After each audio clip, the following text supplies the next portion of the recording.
with me. My name is Miss Lizzie. I don't ever smoke the dizzy, but we can always share some ditzies. It's just a cup in time. This song doesn't have to rhyme. Life's all of us, not every moment. We can be feeling fine.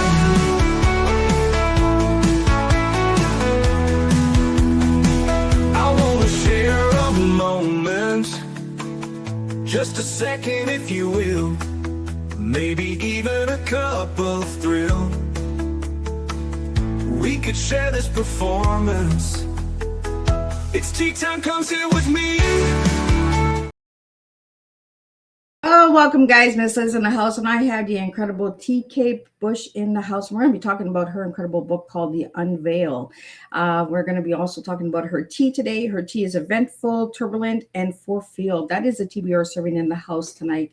This afternoon, we are bringing you real life stories and real life tea. We don't serve a beverage in this house. So before we get started, you guys know how Miss Liz rolls. Get over to all those platforms: Facebook, TikTok, Instagram, Lemonade, Blue Sky, Clapper, all those good platforms. And then jump over to all the podcast apps: Spotify, Listen Notes, iHeartRadio, Podbean, all those good ones. And if I haven't mentioned them, check them out. All the podcast apps out there, Miss Liz is on those as well. And then jump over to babyboomers.org because Miss Liz is partnered with them. And if you're looking to be on other podcasts, there are incredible, I think there's over 50, 60 podcasts over there as well. So if Miss Liz is not the flavor for you, there's another podcast over there that you can jump on and you can enjoy that as well. So let's get started with disclaimer and then a beautiful intro. And then we're going to get TK in here and we're going to spill some tea and we're going to have some fun today. Disclaimer for Miss Liz's Teatime live show. Miss Liz's Teatime is a global platform dedicating to sharing real life stories, diverse perspectives, and meaningful conversations that inspire awareness, healing, and connection. Miss Liz is going live using StreamYard. Before leaving a comment during the live broadcast, please grant StreamYard permission to display your name at StreamYard.com. Please be advised that all the content brought forward during any Teatime show is presented in good faith. However, discussions may include opinions, beliefs, and perspectives that do not necessarily represent the views of Miss Liz or the Teatime platform. The information shared by guests is based on their own experiences and is perceived to be accurate at the given time of airing. All guests, viewers, and participants are responsible for using their own good judgment when considering any action or decision that may relate to these discussions. Some episodes may cover sensitive topics, including but not limited to trauma, abuse, grief, mental health, and other emotionally triggering subjects. Listeners and viewers' discretion is strongly advised. Teatime and Miss Liz is an open discussion forum designed to offer insight, inspire awareness, and create connection. It is not a substitute for professional, medical, legal, or therapeutical advice. If you require professional support, please seek assistance from qualified professionals or trusted resources in your area. If you have any questions regarding this disclaimer or the content of the discussion, you are welcome to contact me, aka Miss Liz, directly at my email at bookingmissliz@gmail.com or visit my link tree at Miss Liz's Teatime. By choosing to participate in, comment on, or view these live shows, you acknowledge and accept this disclaimer. Your participation is entirely voluntary.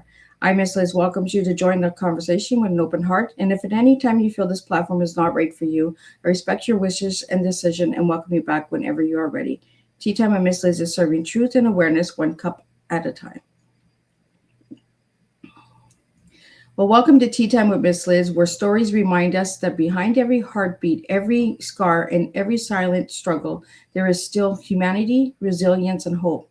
Today's guest brings us a unique blend of medical experience, emotional depth, and storytelling that explores both the science of healing and the shadows people carry within themselves. Please join me in welcoming TK Bash, author, cardiac technologist, and storyteller, whose work blends suspense, emotion, healing, and the reality of human nature.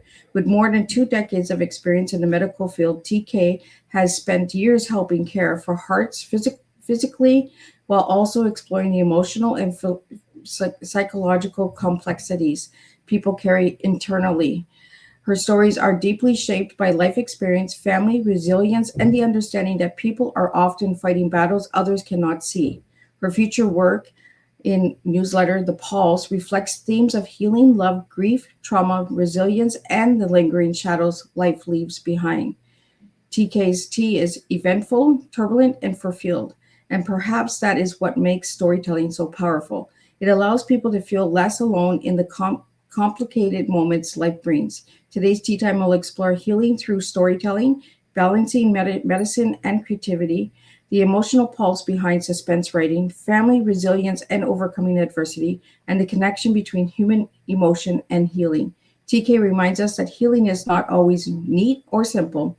Sometimes healing begins when someone finally feels understood. So grab your cup and join us for a heartbeat and heartfelt, thought provoking conversation filled with emotion, awareness, and real life tea, truth, experience, and awareness. And let me get TK in here and spill some tea. Welcome, TK. Hi, Miss Liz. How are you? I am good. And yourself? I'm great. Thank you. Well, TK, let's get to know you a little bit before we jump into your book and newsletter and all that good stuff. So, who is TK as a little girl and who is TK now? Oh gosh, two very different people, but we have the same passion for writing and reading. I have been doing both my entire life. I don't. There was not really a time when I wasn't reading a book, unless I was really busy. But writing, I pretty much did my whole life. And I think as a child, I was a little bit more withdrawn, a little bit shy, as people may know me, may think that's strange because I'm definitely not shy now. But, yeah, I guess that's the main difference. Just a little bit more outgoing now. So, TK, how old were you when you started writing? I was, oh, goodness, very young. I think probably I started writing stories maybe in elementary school. Maybe earlier. I learned to read at a very early age, so I was always trying to write my own stories as long as I can remember. Really, I wrote a lot in journals, just jotted down on whatever paper I had, passing notes. Somehow, I would make those into stories too. So. I always like to learn when writers start writing, right? Because is it an early journey or is it a late bloomer journey? Was it something that you used to pass time, or was it something that you used to experience, like bring the imagination out or express yourself? What did you use your writing for when you were little? I always had a big imagination. I still do, and so I think as a child, I probably wrote to fulfill that imagination, but also I would write, I kept journals. At that age, I was probably calling them diaries. But, so I was writing, my own life, and I would take those things and sometimes imagine different lives, different characters, and just create. I just always like to create this other world outside of, my own. And once I learned how to put them down into stories, it just kind of took place. It kind of just went from there. Well, we got to know you a little bit. So TK, let's jump into your book, Unveiled. I'm going to pull it up for all the listeners out there. For everybody, the video watchers, you guys can see the cover, but I'm going to get you to describe the cover for the audio listeners.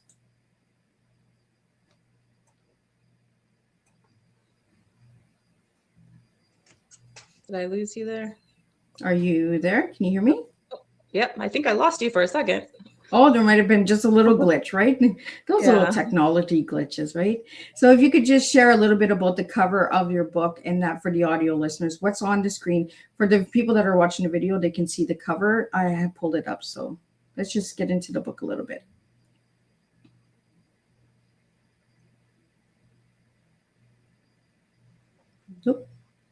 Oh, are you there?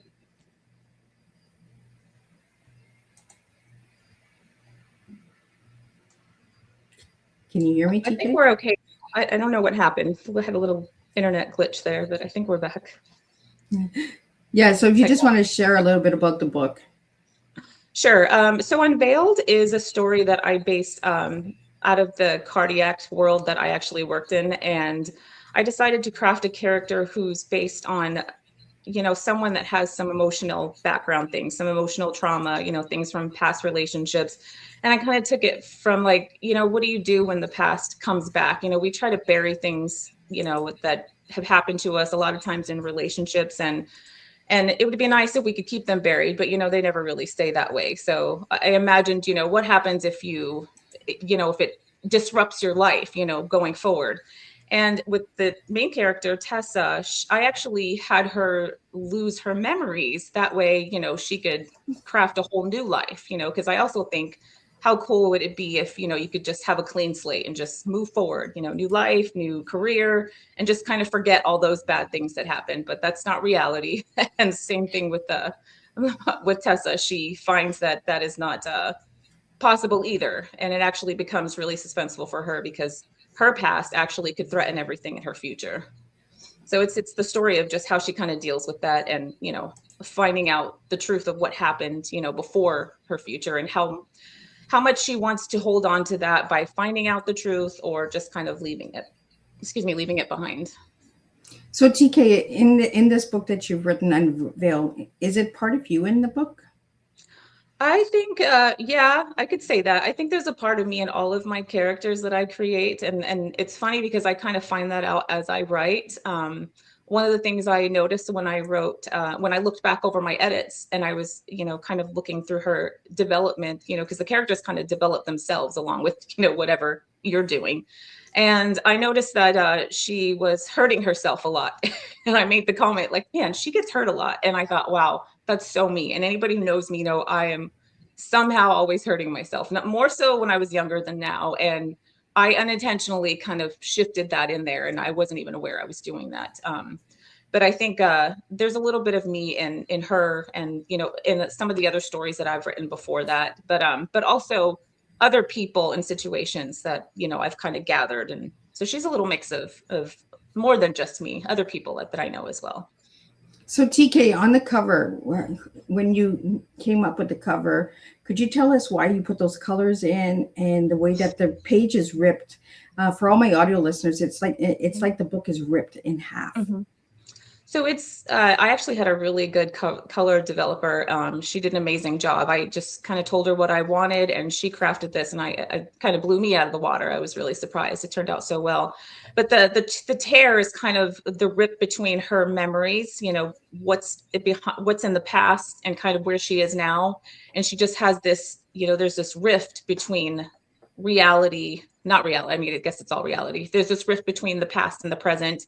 And she can kind of see that at some point she does have her memories, and she has to kind of decide. So there's a pull between, like when you're tugging two things apart. And the car wreck was because of the accident that happened before her memories. And, the blood is just for dramatic effects. And, you gotta put a little bit of blood, right? Grab the people. Yeah. That's always a good thing to put on a book cover, right? Put the blood. Yeah. Like, oh yeah. It draws in people, right? It's like that little vampire kind of. Let's get you in here. Exactly. Well, we got a couple questions that are coming into the studio that I'd like to get out to you today. Sure. The first one that came in is from Mac. TK, what inspired the title Unveiled? I actually went back and forth to try to figure out the right title. A lot of my stories that I craft don't start out with titles. They, I get halfway through. Sometimes I've gotten all the way through and I'm like, great, what do I call this? So I just kind of think about the theme, because as I'm outlining and starting these books, especially Unveiled, I don't always know, I have an idea of how it's going to end, but it turns out to be a little bit different each time. And so I don't want to stick a title and then the story itself changes. So with this story, I felt like, Tessa has these blinders on because of this new life that she's created. And she is, through force, almost through emotional force, through, and I'm trying not to give too much away about the story, but we don't want to tell the whole story. We want everybody to go out and grab a copy. She's kind of forced to, tear those blinders down, and face, her person or her reality.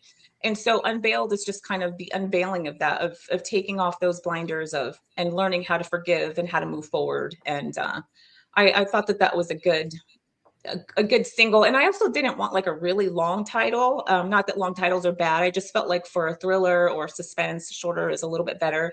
And after narrowing it down, that was kind of what I came up with. So yeah. I kind of like that you said that, like unveil, take the blinders off, because we all wear blinders in life, right? And we don't take them off sometimes.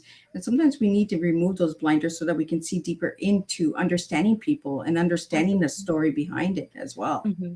Yeah, absolutely. I agree. So, TK, how did storytelling first become a passion alongside a healthcare career for you? Mhm.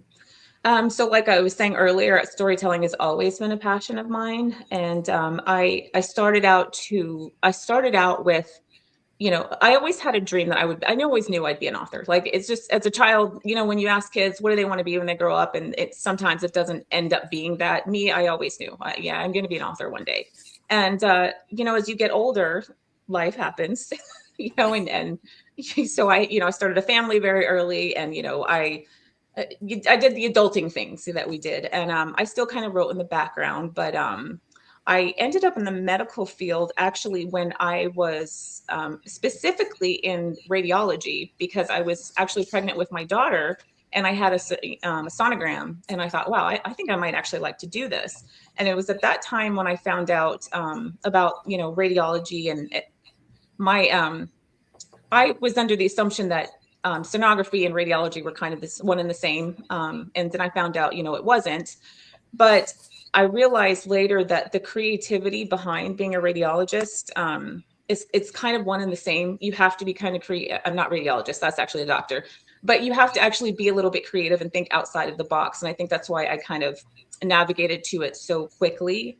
And I went to school, and my whole purpose was actually to go to school, get a good job that I liked, and kind of settle down and write. And it didn't exactly go that way. Actually, my writing kind of took, a backseat to my, the medical career. It became very demanding, but it was very rewarding, and I really did enjoy it. Something was always pulling me back to wanting to write, to get back into that and take it more seriously. And as soon after I received my degree, I went into the cardiology field, and I thought, whoa, this is something way different than anything, probably the hardest thing I ever had to learn to do. But I just loved it. But that was a little bit more of a demanding career. So again, writing just kept taking a back burner. And then, one day finally, I just decided, if I don't do this now, it may never happen, and I don't want to have any regrets. So I still tried to work and just start taking my writing a little bit more seriously. And it worked out so that I was able to actually go part-time with work, and be able to write. And it took a while. I mean, the process from start to finish for Unveiled was probably about 3 years.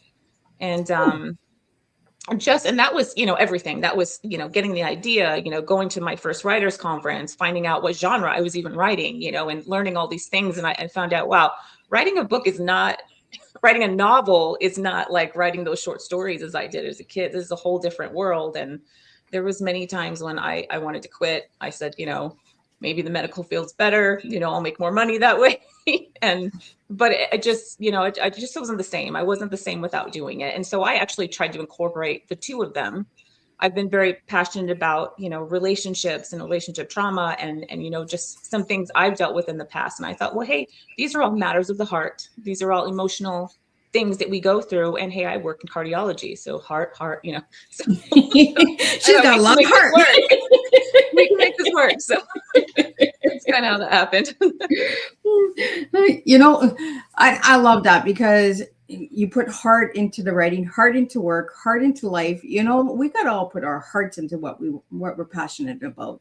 And I really like that you said, do it now, so there's no regrets. Because how many times have we put things on hold and say, we'll do it tomorrow, we'll do it next year, we'll do it in 6 months. And then we realize that 20 years go by and we haven't done it. Absolutely. Yeah. And I think you have to love, somebody told me a long time ago, if every job paid the exact same thing, what would you do? And I don't know who said this. I heard it a long time ago, but, I thought about that, and I thought, well, definitely I would write, no brainer. I would write books. Even if I even got to a point where I said, even if I don't publish, I just want to do what I love. And I think that you have to do what you love, even in the medical field, in the cardiology field, whatever you're doing, you have to love it. Otherwise, your life just isn't the same. You don't have the same fulfillment. And for me, writing it's fulfilling. And even though the medical field, is also fulfilling, it's just kind of, it didn't take the same place in my heart, pun intended. We got a lot of heart in this tea. You know, and that's why I love having conversations like this, because you know sometimes we don't understand why we got so much passion into what we Yeah. do, right?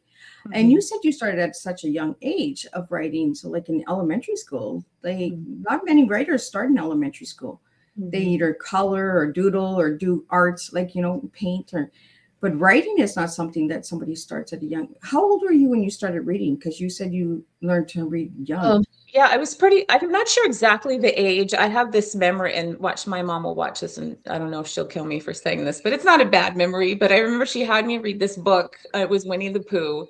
And you know, when you're very young, you don't, you know, you have fuzzy memories, you know, like I just kind of remember this time. And I just remember sitting in this, you know, in the living room with this Winnie the Pooh book, and like she wouldn't let me get up until I got this first page right. So I just remember going over the words of this first, you know, this page of this book. And you know, going forward, you know, when I think back to where we were living at the time, I think, I mean, I must have been younger than 5. I mean, I don't think I was much older than that. And it might seem like, well, why, you know, why did she do that? But you know, I'm grateful for that, because it started me reading at an early age. And you know, she was teaching me to read at a very early age. And I mean, that set me up for life, basically, you know, and my dreams. So yeah. And you know, I'm not sure exactly when I could say, okay, I wrote my first story at like 10. You know, I don't really remember exactly. I just remember like in elementary school I was writing stories. In middle school, in my English classes, I remember we had this project where we had to actually put together a physical like book out of like cardboard and paper, and that was my favorite project. I actually still have them, but I that was my favorite project all over, because look, I made a whole book. So now I've made a real book, like a novel. So it's kind of nostalgic, but Well, kind of inspirational as well, right? It motivates you. Like on the harder days when you wanted to quit, you look at that little book and you say, you know what, I did it like this, and yeah. you know, and maybe bring that to a book signing to show people, you know, like this. It started here to here. Yeah, it's a good idea, Uh, actually. right? I just put bugs out there. I just poke at my guests and say, you know what, maybe I know I would enjoy that. I'd come up to the table and I'd say, oh my goodness, you started here and look at you here. How did you feel when you first became published?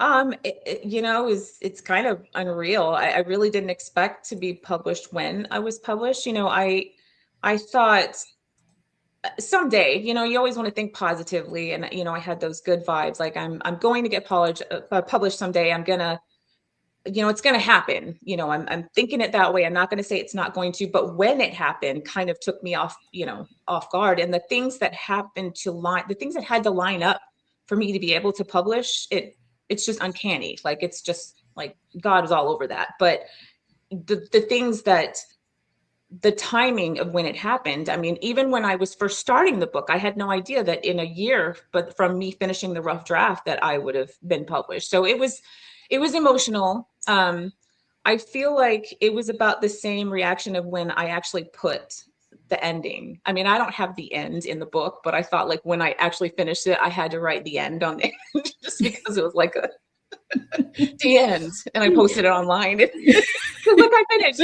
But and I cried and I laughed, you know, and so it was kind of that same in fact, I was a little bit stunned. The publisher that was having me sign the contract, she said, "Aren't you excited?" And I was like, "I am." And she's thinking that I didn't sound excited, but I didn't really know how to react. It was kind of one of those, is this real moments? Right? It's so surreal that you're Yeah. like, is it really here? Yeah. Did I really do I this? promise Like, I'm excited. I promise. But well, yeah. we have a question here from Rochelle, and it is, what was the biggest challenge in balancing healthcare and writing? Definitely time. And just having you know, my job, I think the medical field in as a whole, but especially like, and you know, I can't really speak to all the, you know, the departments in the medical field, but just like radiology and cardiology and interventional cardiology is very demanding. It's emotionally, mentally, physically draining. It's very stressful, good and bad stress. And there was a lot of times when writing just was kind of impossible. And then I was, you know, I was newly married. My now husband, we had just met right before the pandemic, and I think I was I had started another book before that. It's on the shelf. It was like my first attempt. That'll probably never get out there, but I Never had say started never. that, and TK. yeah, I still have it. I haven't gotten rid of it, but we'll see. But I remember starting that, and that, I mean, that took a while, but I kind of had to cram into like a short amount of time. I would have my work week, and I would say, okay, well, this is a Saturday, I'm not doing anything. And, I would just write like all day long and pump out like 3,000, 5,000 words. And then it'd be many days when I didn't write. And then I would feel like, oh, this is never going to finish. But at that time, when I was working on that, I didn't really have a real deadline. I mean, I had a deadline, but not, it was kind of a hopeful Not deadline. heartfelt yet. Yes, exactly. But when I started Unveiled, I was working part-time, and it was still really difficult, but I would just write like in my spare times. Like I would write in between procedures. Like I had this notebook that I carried to work, and I would hide it because I was afraid somebody finds this, so I kind of slip it. And, if we were in between. You kind of get the early manuscript, right? Like it's like, yeah. Or if I was on call for work, and just waiting to get called in, I would do a lot of working or a lot of writing and jotting in my notebook. But even if I wasn't actively creating, crafting chapters or pages, I was still thinking about my characters, thinking about the setting, thinking about, where the story could go, putting notes in, my phone note, the notes in your phone, and always actively working on it. And so whenever I had like a real deadline, when I was like, okay, I'm really going to take this seriously, there was a little bit of panic, like, how am I going to juggle both family, the book? But you really have to I had to make it a priority, because I had to see it as, this is my profession. This is my career. This is, it was difficult, kind of the shift between, well, this is my career, as a cardiology tech, and this is a side thing for writing. So I had to switch my mentality with that, and really say, this is what I want to do. So I need to take this seriously and just make that time, maybe instead of watching those shows or the movie I wanted to watch, or sleeping in on the weekend, I just had to kind of find time, and it wasn't always easy, but well, do what you gotta do. We have a comment here that I'd like to read out to you, and it says, "LL, she was about 3 when she began her desire to grab a book and find her reading spot with her, from Auntie Pam." Oh, I'm guessing that's from my mother. I'm guessing. And we have a question here. Has your work in the healthcare changed the way you understood human relationships? I would say definitely. You see a different side of people in healthcare. We learn and we train in our jobs to see, patients that come in, family members especially. You don't know what they're going through, and whatever you're going through in your own personal life, you kind of have to put it to the side. And even if you have like a difficult, and I think this is with any job, in like customer service, medical, you don't, every person that you see in front of you, you are the first person possibly that they're coming in contact. So whatever happened before that, you have to pretend like this, or you have to, act as if this person is the first person you're seeing. So, you learn about empathy and just being there and showing up regardless of what you're going through personally. And, from seeing how, my own personal reactions and perspective, and then seeing that from other healthcare workers that I work with, and then patients and their family members, and people going through just horrible situations. They've received bad news or good news, or, people's, their shields are kind of down a little bit in the healthcare, patients, family members, and patients more specifically. And so you get to see another side of that. You get to see more of that emotional side. And there's a little bit more, grace, I think, that you have to have for people in those situations. And then you see, the people you might see in the store, or, anywhere else in life, or your family in your house. And I am a people watcher. I watch people. I have to be careful, because sometimes I'll just be staring at someone and I'm like, I gotta stop staring at them. But I watch people's reactions, and I watch how they, interact with each other and in relationships. And I think that helps a lot with my stories. In the beginning, or not in the beginning, but before, I just did it just because, it was fun. But now, I notice that I do it for to even character develop. But sorry, I don't know if I answered your question. No, that's all good. Because you're going right into the next part of this is the character building, right, of your story. I like watching people too, and I'm just like, I wonder if they're a couple, or are they brothers and sisters, or are they having a rough day? Like what is going on? And then you kind of put it into a story, right? And you kind of tell that story. Have you built some of your characters from some of the people you've watched? Yes, I've built my characters from people I've watched, people I know, people. It's kind of a plethora of things. She's a creeper. No one specifically. I'm putting that out there now. It's not about anyone specifically. I've taken little bits and pieces from, you know, people I've watched, people I know, and in situations, and I just kind of dump them into different. And one thing I actually like to do is in a lot of my stories, there's always a what do you call it, like a balance between making decisions, you know, whether you make what's the right decision or wrong decision, or, you know, decision A, decision B.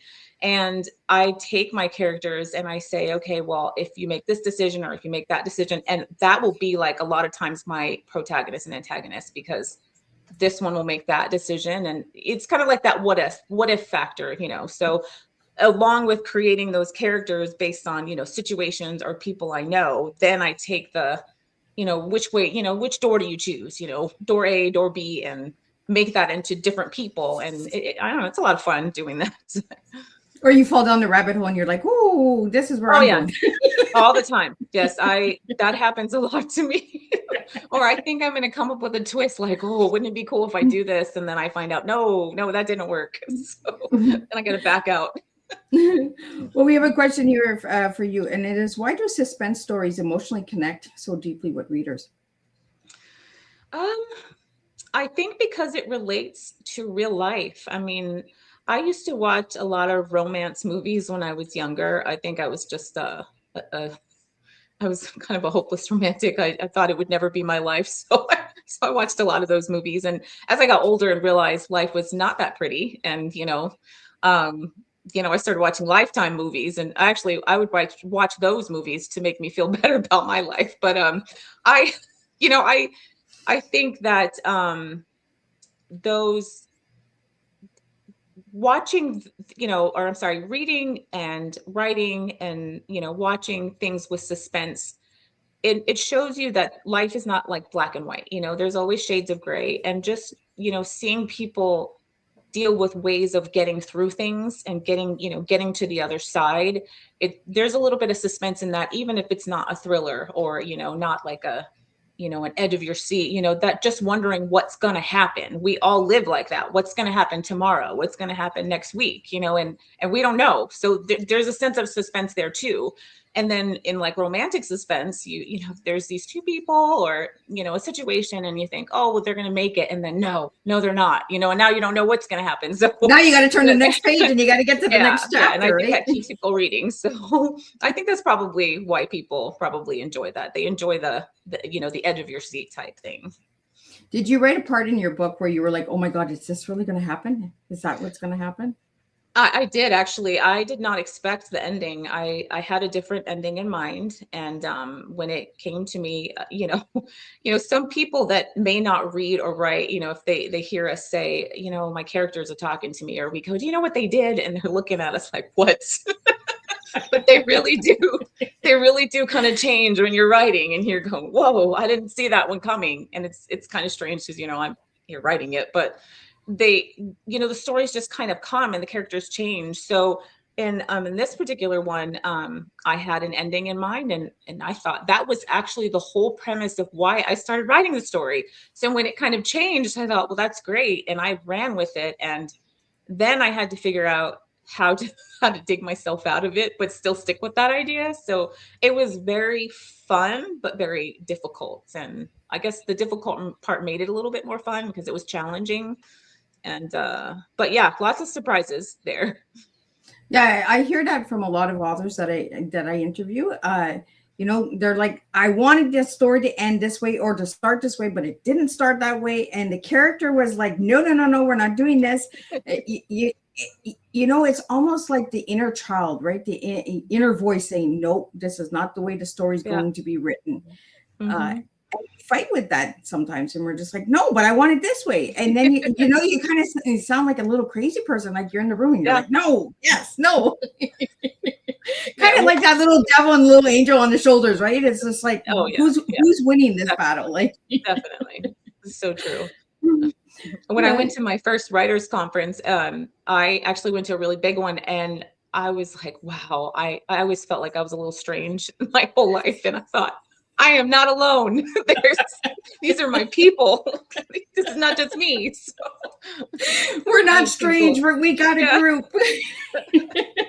We have a question here from you from Juan Todd. It's what lessons from your own life has influenced your writing the most? Particularly with Unveiled, and again, a lot of the stories I write, I actually didn't realize this until, when I started the journey on this novel and the actual, like, writing a novel seriously.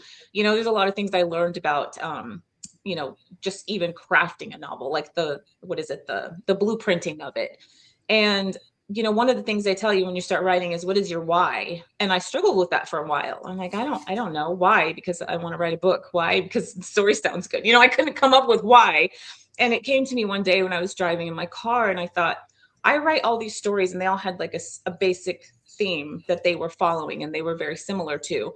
And, uh, and they all had to do with relationships, and a lot of times like the past, and coming back to present in the future, or in the present, and dealing with that and moving on. I thought, wow, I have like a theme going here. And I actually was kind of hard on myself. I thought, why do I keep writing that? I don't want to write, all these traumatic things. And I thought, oh, that's my why, because in those stories, I'm able to actually get sometimes closure from, things that have happened in my past that I never got closure to, or, there's a way to solve, why this happened. Or, if I could go back in time and say, I would have done this differently, or I wish I had said this differently, or, what if this person had done this, all of the what ifs and the whys. And I think when I write those stories, I I kind of, not fix necessarily, but I get those closures, or my characters get those answers at the end, or they get, I get to decide how they move forward. How, it's almost like I get a little bit of therapeutic,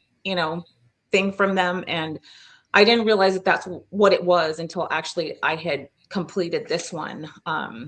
That I really realized that I'm very passionate about that subject of just relationships and moving forward. And we deal with a lot in our everyday life, but when we tie ourselves to another human being, and we're hurt from that, and we have those emotional things, there's ways of dealing with that. There's therapy, or however you want to deal with that. But if I could, you know make it a little bit entertaining, put it into a story, where you think you're being entertained, but really you're like, there's actually a little bit of healing there. And I know for me that it's been very healing, and entertaining at the same time. And I hope that maybe that could be the same for others that read the stories as well. Well, I know for myself, writing saved my life because it was my way of expressing, right? What people wouldn't want to hear or want to listen to, the paper and the pen listened, if that makes Yeah. sense. Mm-hmm. Absolutely. We have a question here from Bargain Holmes. How do you approach writing emotionally difficult scenes while keeping them authentic? I don't know. I kind of feel like I keep them authentic. I mean, when I am writing a scene that's emotional, I feel like I have to kind of lean into that a little bit to really take how I would feel about that situation and push that into my character, so that the reader can feel that that is what they're feeling. And I think that you kind of have to give that, you have to be authentic about that. And sometimes it can be hard. I mean, there's parts of, even this story that are very similar to a similar situation that I may or may not have gone through. So, and it's almost like you remember, that you recall those, and those feelings come back. But again, it's therapeutic. It's a way to push through, and it really helps me it helps me get through those things that I may not have healed from then by writing it out. We have a question for you, TK, and it's how important is realism when writing medical scenes? I think it's important, definitely. I also think that, when you're writing a novel and it's fiction, I think you have a little bit of room to kind of play with it, depending on what it is. Like in my book, I have scenes, I have therapy scenes, and I also have, it's based in the cardiac cath lab, which is, my profession. So, I just kind of, I thought, what a good setting to have. You don't really see that setting in many books. So as far as the cardiac background, I had to actually struggle to not be too accurate so that it didn't kind of sound textbooky, but the psychology part, because it's a thriller, and it's, I played with that a little bit. And I kind of stretched the limits on how accurate that could be. So there's actually a disclaimer in the book because it's not accurate to real life therapy. But the cardiology scenes, they are accurate, but I just didn't make it so, I don't know what the word I'm thinking of right now, but I didn't make it, it's lightened so that you can understand the story. You don't get lost in the terminology, but you still kind of know what's going on. And I think it actually helps, if anyone's ever had a cardiac cath or knows somebody, you get a little bit of insight into this without, losing, the piece of the story by reading it. Absolutely. So it's just a balance, I think. A comment that came in is, I'm fascinated by how real life experiences can become powerful stories. I think those are the strongest stories, right? Was when we put a little bit of our own lives into it and keep people guessing. Did it really happen? Is it part of her life? Like, have you had people and you've done interviews in that as well, TK, but have somebody read the book and say, did this happen to you in real life? Not yet, but it hasn't come out yet, so we'll see. Oh yeah, it's not even out yet. That's right. No, yeah, that's okay. Miss Liz is ahead of herself. Slow down, Miss Liz. But I feel it coming though, Miss Liz. I feel like there's going to be questions. I gotta get you guys on the seat of your pants, man. Like, the book's not even out yet. We're going to talk about the book is coming out soon. Yes. So let's share a little bit about this book because I already got my listeners engaged and they're like, "Oh, the book's there? No, it's not there yet." Tell us when this book is coming. It was actually supposed to come out in May, but we wanted to kind of promote it a little bit more. So we pushed it to October. So the release date is October 6th. The pre-orders for Kindle and ebook are already available on Amazon. The paperback should be available any day now. We're just waiting for some stuff from the formatter, and I'll be posting online when that is available because I know a lot of people have been asking. But it is finished. It is coming out. I promise. There's a lot of people that are probably like, "Yeah, sure, you're writing a book." I've been saying this for a long time. But you guys better buckle up when you tune into Teatime. Yes, it's coming. I promise. I'm taking you guys on a bumpy ride today. Buckle up, guys. Oh, that's so funny.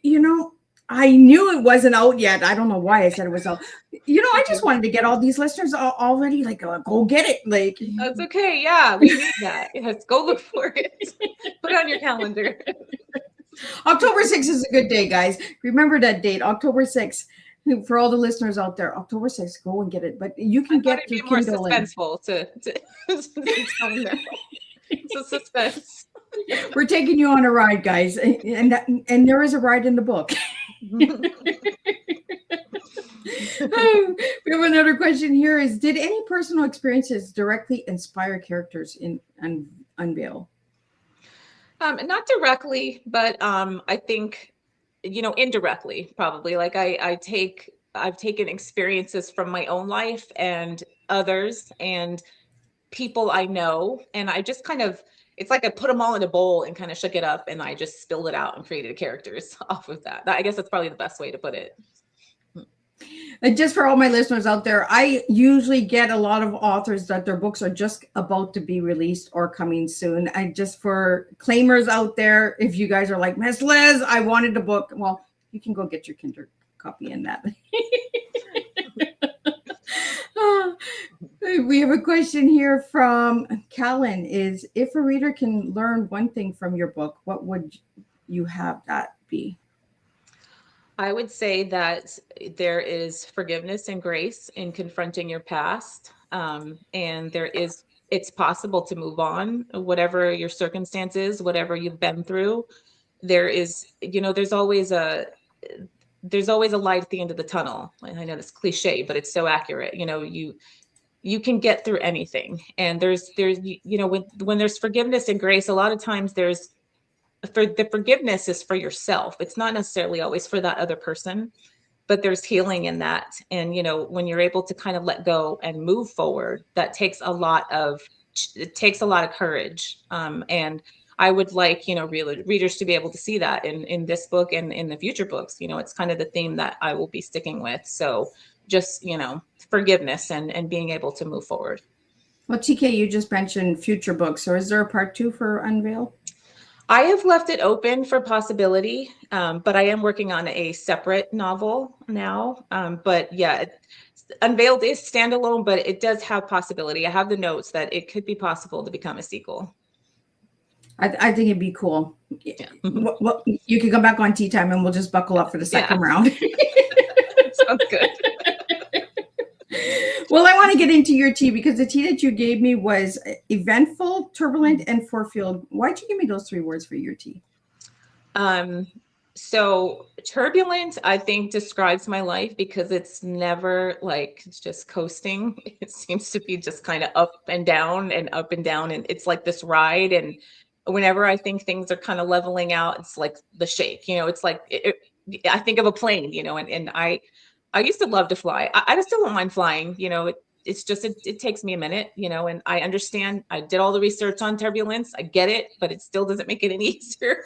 And so I relate that to, life, especially my life in general, that it's going to come, it's part of the ride. And, even though I might expect it, it doesn't always make it easy, but I know that, I'm going to get to my destination. And, I forgot what was the other 2 words. Oh, Eventful and fulfilled. Fulfilled, because I think that no matter what I've been through and what I have, I'm very fulfilled.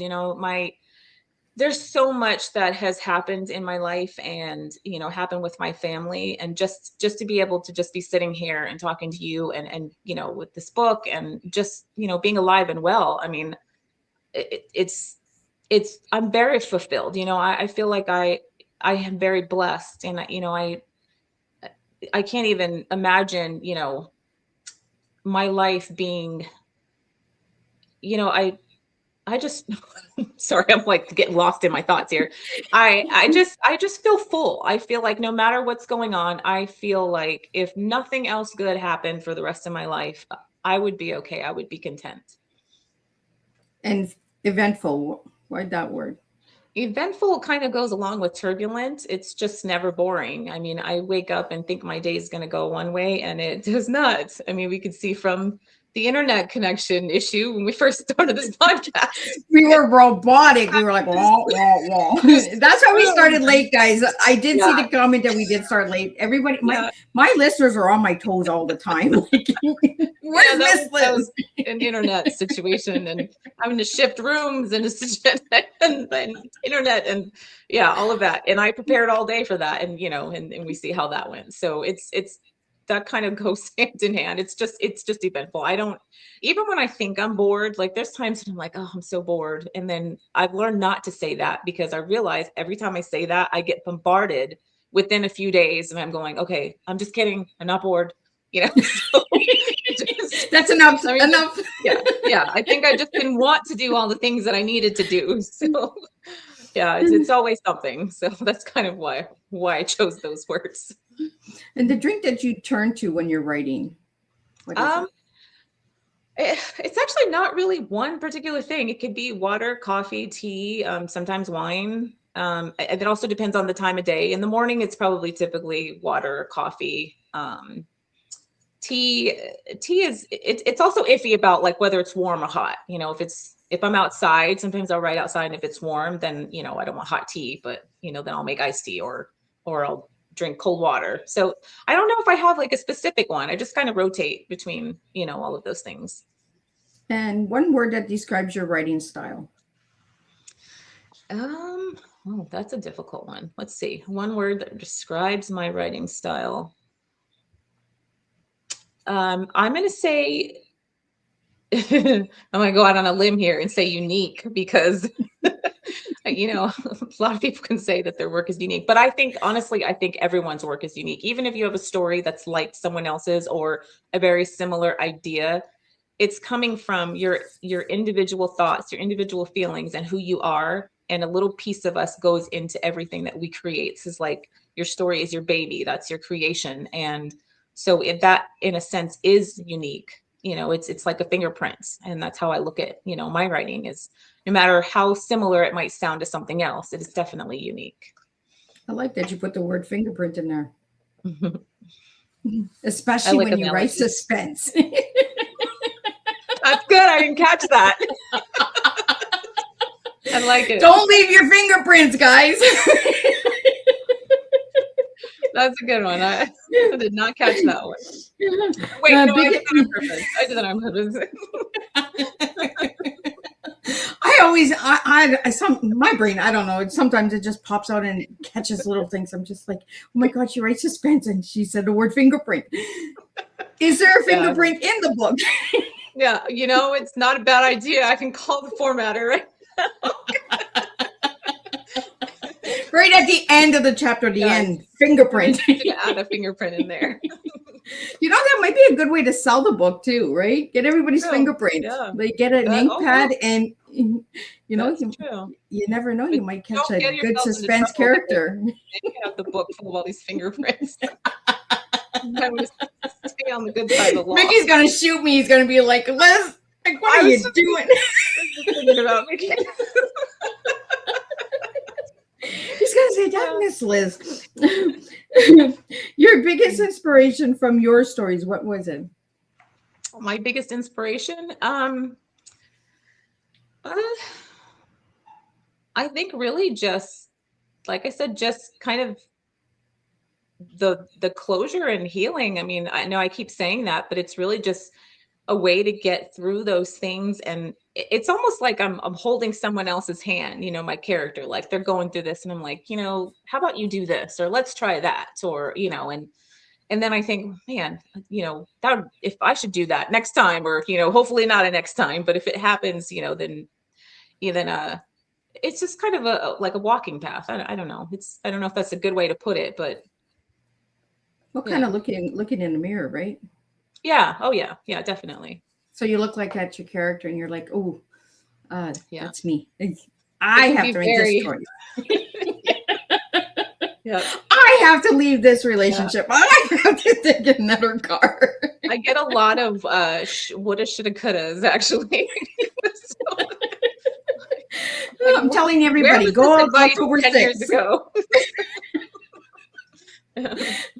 Now I'm interested in reading this book because I'm sure there's going to be I'm going to look for the fingerprint. Yeah. I look forward to talking to you after you read it. Right? Did you find it? What does fulfillment mean to you today, TK? Fulfillment just means, you know, I don't think that we're ever really completely satisfied. And, you know, I think that if we were, life would be kind of boring, you know, and I think just being fulfilled, just, you know, if you just feel content, and, you know, you just, whatever it is, whether it's family, friends, or even if, you know, you're content with being yourself and, you know, traveling the world or sitting on a couch and watching, you know, movies, whatever makes you feel at peace, I think is, you know, whatever is going on, if you're at complete, you know, peace, then I think that's kind of fulfillment, at least, you know, how I think. And what calms your mind down after a stressful day? Wine. No, I'm kidding. I'm going to whine a little bit. I mean, tea. I meant to say tea. Actually, you know what? Tea is good. You can add a little bit of ingredients. Tea is a good one for that. Yes, I do like chamomile tea. But I kind of have to just close everything off. Like I have a bad habit of, you know, looking at my phone before I go to bed and when I wake up. And I know that, you know, this scrolling sometimes just gets out of hand. And then, you know, my mind's just going and I don't have a really restful sleep. So I've tried to get in the habit of putting, you know, my phone aside and like listening to like a ministry or like my church service, or even just like soft music, or just something to kind of phase out all of the noise of the day, and that kind of helps me wind down at the end of the day.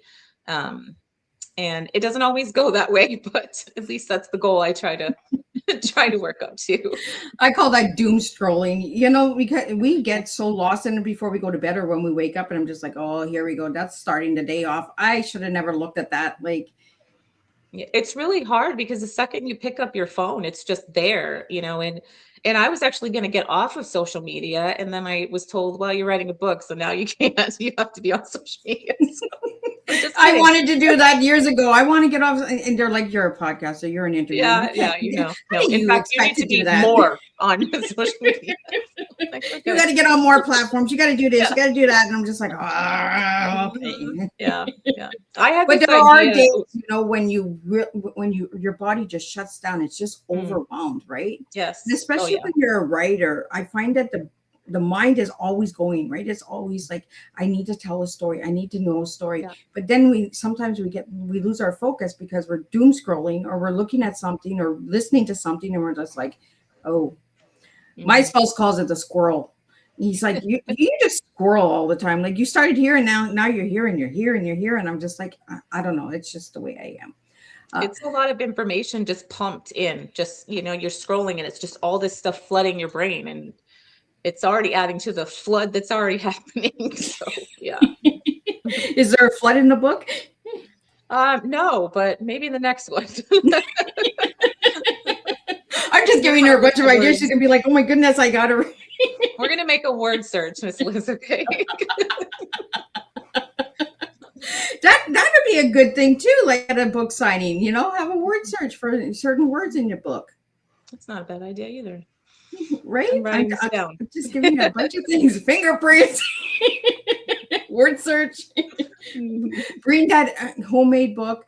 TK, if you could have a theme song for the book Unveiled, what would it be called, and what kind of beat would it be? I think for this one, it's about how people react to relationship trauma and how far someone's willing to go to find out the truth, or to get closure, or to find out, to get to that other side. What pushes the limits? How much is someone willing to risk to get those answers? Take the risk, right? Yeah. Well, TK, if you could just share and spell out your website for everyone to check it out, the date that the book's coming out again, and all that good stuff, and your final message for all the listeners today. Sure. So my website is tkbush.com, and I am on Facebook and Instagram. My book comes out October 6th of this year.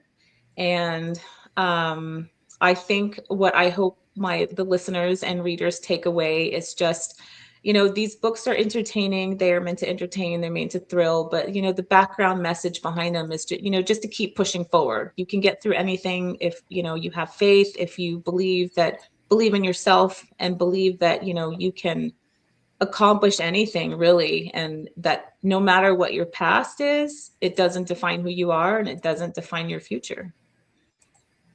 Well, thank you so much. I really enjoyed this conversation. I enjoyed all of the little suspense that we put out there.